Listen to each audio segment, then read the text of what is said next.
All right, we've got a vinyl record going out today, so I'm going to try again to film and get this footage to y'all so you can see how I do this. So we've got the vinyl record, we've got a little bit of bubble wrap that I've got left, I've got a fresh inner sleeve to slide the record into, as well as a full clear new cover sleeve as well. I've got an LP box, I've got a Sharpie, some fragile stickers, and a box cutter for one variation of shipping that I do with it. And then I've also got this cardboard 12 by 12 inch piece. I will put these in with higher value vinyls, but this isn't an expensive vinyl, so I'm not going to worry about it. I'm just going to use the bubble wrap to help cushion it, and that'll help keep it under the 1 pound mark so I can send it out at the 1 pound rate instead of 2 pounds. So, but this is an option, and you can also make these yourself with some scrap cardboard that you have lying around. I've just opted to pay up a little and go ahead and buy them pre-cut. So the first thing I'm going to do is I'm going to get this vinyl into a fresh inner sleeve and cover.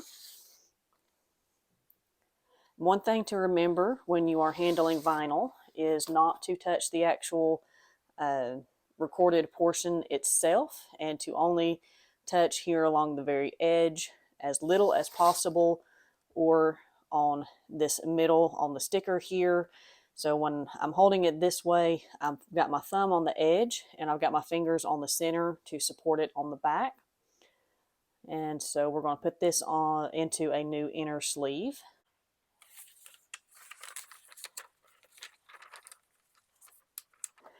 And for aesthetic purposes, I do have side A, side 1, however it ends up being labeled on the front. So side B is on the back of the cover where the seam is.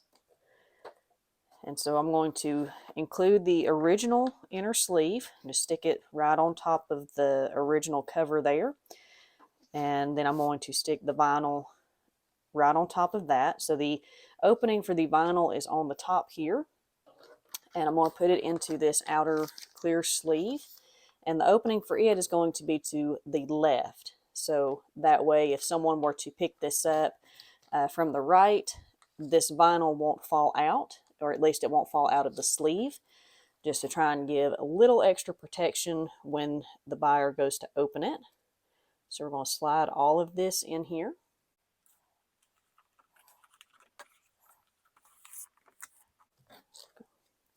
So now it is protected in a fresh, clean cover and ready. So now on to the box itself. So this box is an LP box and it has perforated lines throughout it.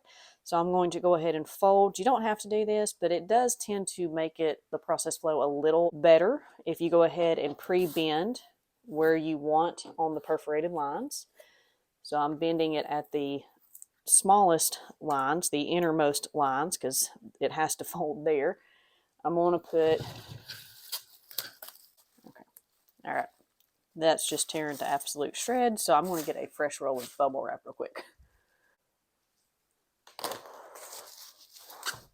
Okay, let's try this again. So I've got some fresh a brand new roll of bubble wrap here, and this is perforated at 12-inch sections, which works really well because these box measurements are 12 by 12 by, or 12 by 12.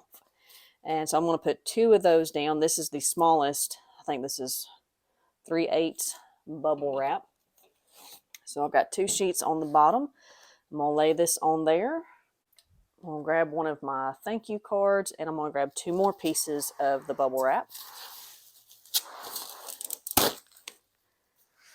And this is not sponsored, but this is American Bubble Boy bubble wrap that I'm using, and I do recommend it. Haven't had any complaints with it on my end at all, which the only bubble wrap I have to compare it to is whatever Walmart sells, and I'm really pleased and satisfied with the American Bubble Boy brand so far.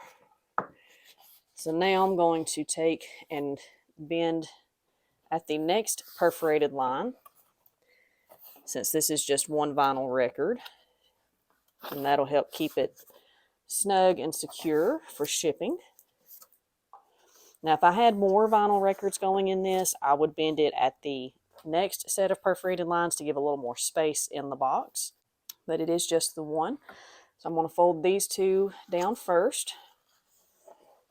And the bubble wrap does kind of bunch up a little bit, but it doesn't hurt anything.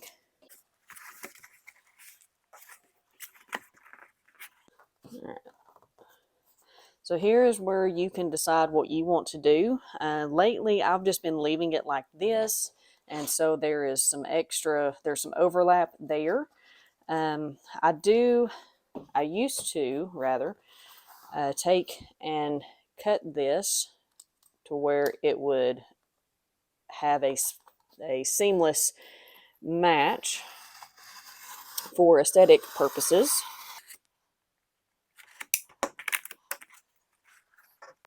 I didn't go all the way through on it.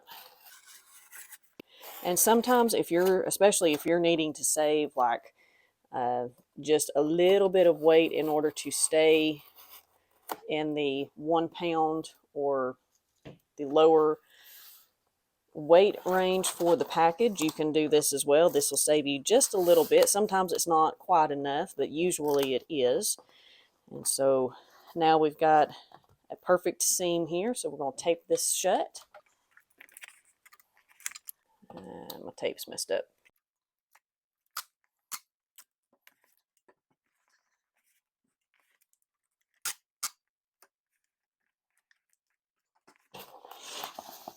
So I'm going to take, and I've got a little extra tape there, so I'm going to wrap it all the way to the back.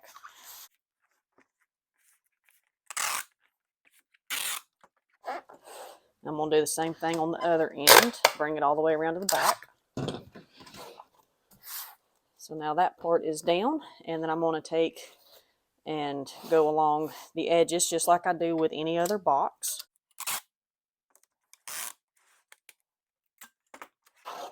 And then I'll wrap this around a little bit, tuck it a bit. And I'll pull the rest of it over and attach it on the back.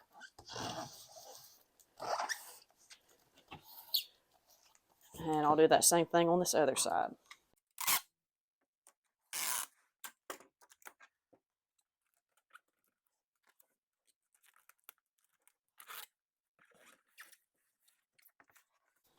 All right, so my seam is taped, my edges are taped, and I'm going to do one more tape along the seam here.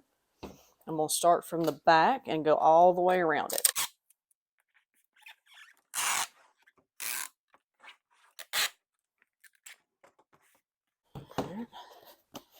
So that vinyl is not going to move around in that box at all with that extra bubble wrap we've got in there. And this part is somewhat optional, I guess. I don't know that you have to, that it's absolutely necessary.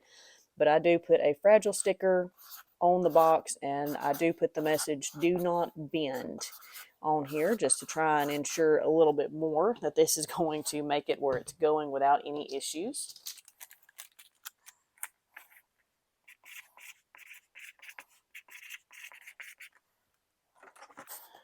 And so that leaves this side for my label once I print it off. And as for the weight on this one, so I've got it set up at a 1 pound rate on the listing. And let's see what we end up having. All right, so we're at 1 pound, 2.8 ounces. So I will have to ship it at the 2 pound rate instead. And I'm pretty sure the reasoning for that is that this was a bifold vinyl record instead of just a single light cardboard sleeve. So that's going to end up being what the weight discrepancy was there, because not all vinyl record covers are made the same. So we'll ship this out at the 2 pound rate. It's going to cost me about an extra 70 cents, but I'll still make a little bit on this record. But that's all there is to it for how I ship my vinyl record. I hope this was helpful. If you have any questions, feel free to leave them in the comments below, and I hope to see you in the next one.